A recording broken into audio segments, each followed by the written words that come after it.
students, good morning. Today we are going to do structure of atom and we are going to do the topic E by M ratio discovered by the J.J. Thomson. आइए उसको देखते हैं। जो भी E by M ratio मैंने आपको cathode rays और anode rays experiment में बताया था वो कैसे डिस्कवर हुआ था। चलिए आइए उसका एक्सपेरिमेंट देखते हैं कि हुआ कैसे था। ये एक्चुअली इन्होंने इस CRT ट्यूब ली थी, इसको बोलते हैं cathode ray tube, CRT, that is called cathode ray tube। इसके अंदर उन्होंने ये लिया कैथोड और कैथोड के बाद फिर उन्होंने लगाई एनोड।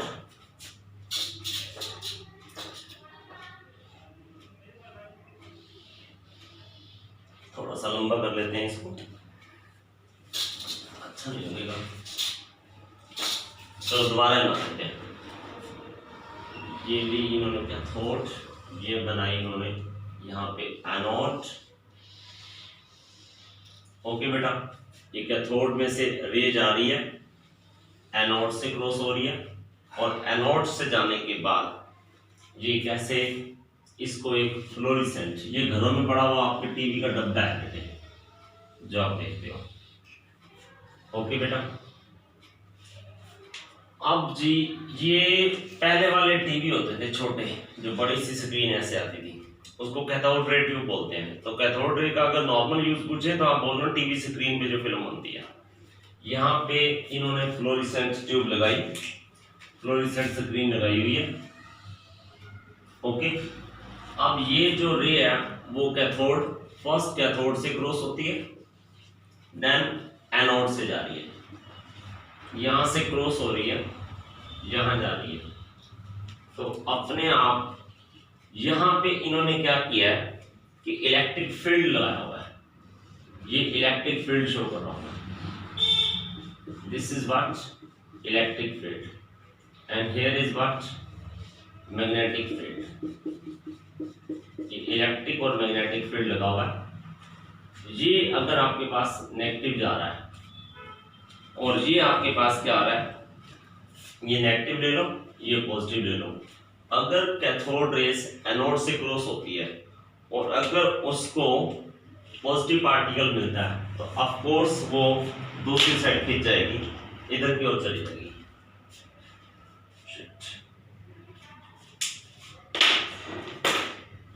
ये चली जाएगी इस साइड, ये ए पॉइंट पे गई।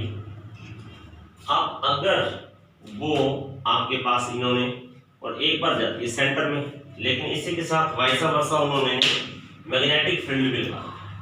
मैग्नेटिक फील्ड में क्या होगा, नॉर्थ और साउथ होंगे, उन्होंने यहां पर मैग्नेटिक फील्ड भी अप्लाई कर रखा है। ये लग गया मैग्नेटिक फील्ड। ये साउथ साइड ले लो और ये आप नॉर्थ साइड ले लो। साउथ पॉजिटिव होती है जब इलेक्ट्रिक फील्ड और मैग्नेटिक फील्ड से क्रॉस होती है। अब अगर ये रेज जा रही है तो एक बार ये साउथ की तरफ डिस्ट्रैक्ट होगी तो रे जाएगी इधर, एक बार आएगी उधर। इलेक्ट्रिक फील्ड में ये कैथोड रेज क्रॉस हो रही है, इसको बेटा पोटेंशियल डिफरेंस से बैटरी से भी जोड़ा गया है।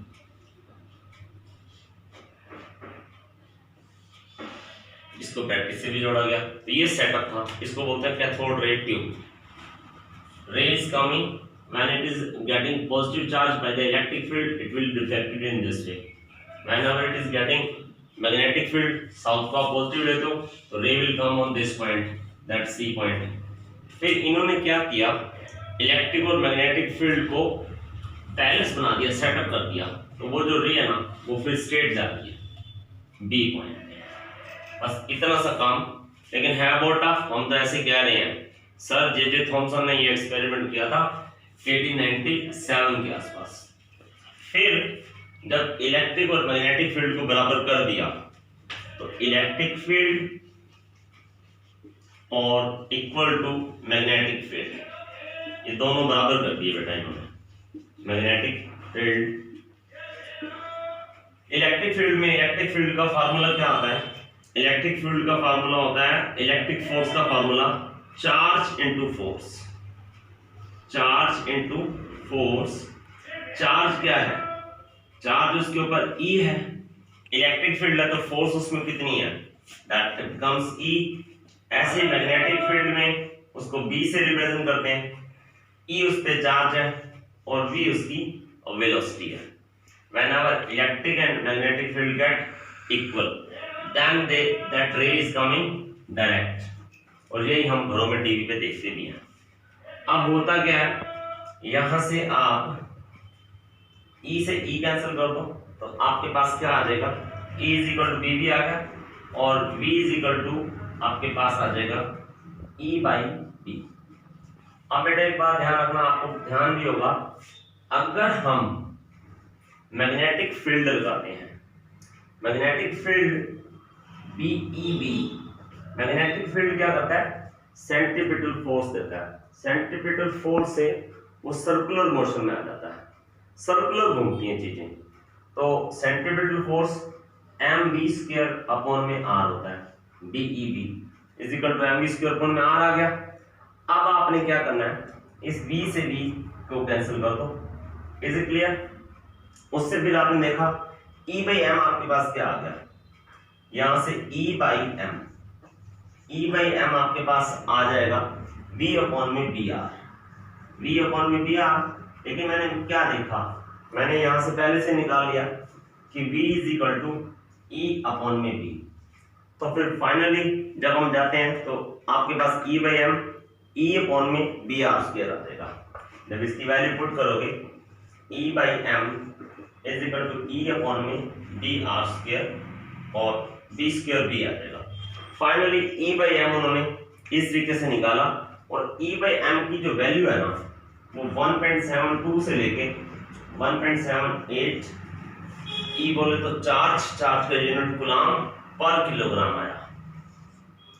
अब ये जो चीज थी charge by mass ratio, Thomson को चार्ज और मास दोनों ही मालूम नहीं थे।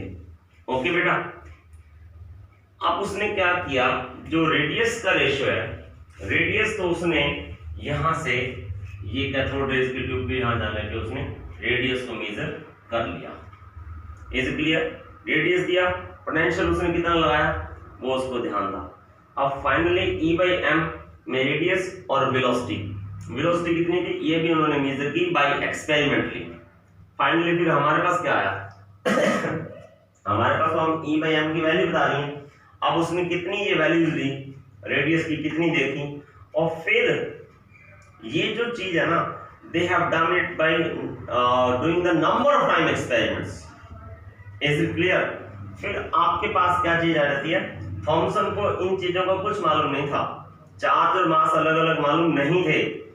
आर से जो रेडियस आप देख पा रहे हो वो रेडियस इस कैथोड रेज के यहां से जाने से उसने कितनी रेडियस थी उसको मेजर किया और कितनी वेलोसिटी से दिया था। Then E by M ratio की डिस्कवरी इस तरीके से हुई स्ट्रक्चर ऑफ एटम में।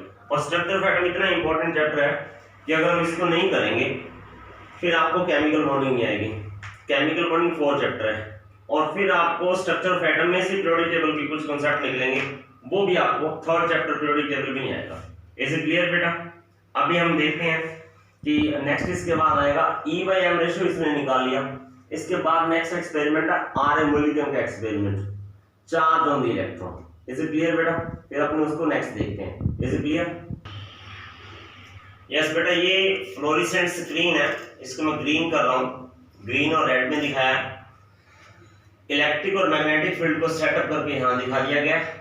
ये आपके पास मैग्नेट है और फाइनली ये जो चीज है ना बेटा हमने सीखी है, ये 12th चैप्टर में फिजिक्स में मैग्नेटिज्म में है आपके पास, तो वहां आपको और ज्यादा ये चीज दोबारा मिलेगी आपको। ये बहुत बड़ा अच्छा क्वेश्चन आता है 1 या 2 नंबर का मल्टीपल चॉइस क्वेश्चन का, कि where we are using the cathode rays in our daily life. तो आप एक टेलीविजन स्क्रीन बोल सकते हैं, एक आप अपने आप से बताना कि कौन सा आप घर पे यूज करते हो। ठीक है, मैं भी कल देखूंगा, कल क्लास है ना जूम की अपनी, उसमें देखेंगे। उसके बाद ये सेटअप हो गया बेटे, ये अच्छे से हो गया। इलेक्ट्रिक फील्ड है, मैग्नेटिक फील्ड है। इलेक्ट्रिक फील्ड का formula charge into force, charge क्या है E और ये फोर्स जो है E इलेक्ट्रिक फील्ड की वजह से। मैग्नेटिक फील्ड में B उसका मैग्नेटिक फील्ड शो करता है, ई चार्ज है, वी वेलोसिटी है। Got the point. फिर जो मैंने ये वी ई वी लिखा है ना, ये V E V magnetic force जो होता है ना, मैग्नेटिक फोर्स जो है बेटा वो क्या करता है कि चार्ज को सर्कुलर रोल करता है, चार्ज को सर्कुलर घुमाता है, सेंट्रीपिटल फोर्स। सर्कुलर जो घुमा रहा है ना, that is called centripetal force, centripetal force. यहां से फिर v से v कैंसिल किया मैंने, तो E बाई m, मेरे पास v बाई v से v कैंसिल हो गया, v बाई v आर, और v हमने पहले से निकाल लिया था, यहां से E is equal to v भी आ गया था, v is equal to e by v आया। देन इसको हमने इस इक्वेशन में पुट कर दिया, E by m finally E upon v square r आया। अब इलेक्ट्रिक फील्ड उसने कितना लगाया था, इलेक्ट्रिक फील्ड की क्या स्ट्रेंथ है ये देखो, ये तो उसको मालूम है। और r रेडियस मैंने आपको पहले से बता रखा है कि ये r रेडियस यहाँ पे उसने मेजर कर ली थी। ये इतना इजी नहीं है जितना हम समझ रहे हैं, बहुत बड़ा सेटअप होता है। ओके बेटा, finally we are getting this data E by m। Next video में हम आपको बताएंगे आर एनुलिज्म, वो हम कल डिस्कस करेंगे, जैसे जून पे क्लास आएगी बेटा। तो बहुत इंपॉर्टेंट चैप्टर है atomic structure, JEE mains, NEET, CBSE तीनों ऑप्शंस के लिए 3 से 4 क्वेश्चन बढ़ जाते हैं। अगर ये चैप्टर आप पक्के से करोगे, अच्छे से करोगे, और मोर कंसेप्ट से थोड़ा आप बोर भी होगे, कितने सारे न्यूमेरिकल के छोटे छोटे प्यारे प्यारे बच्चों ने, 10th के बच्चे तो फूल जैसे मासूम होते हैं ना। अब 10th की पूरी केमिस्ट्री देख लो और 11th की केमिस्ट्री का कोई एक चैप्टर देख लो, डरना मत, हम आपके साथ हैं। धीरे धीरे सारा उठा देंगे। और बस इसके बाद हम कल करेंगे आर एनुलिज्म का एक्सपेरिमेंट। गुड बाय बेटा, all best you, bye bye.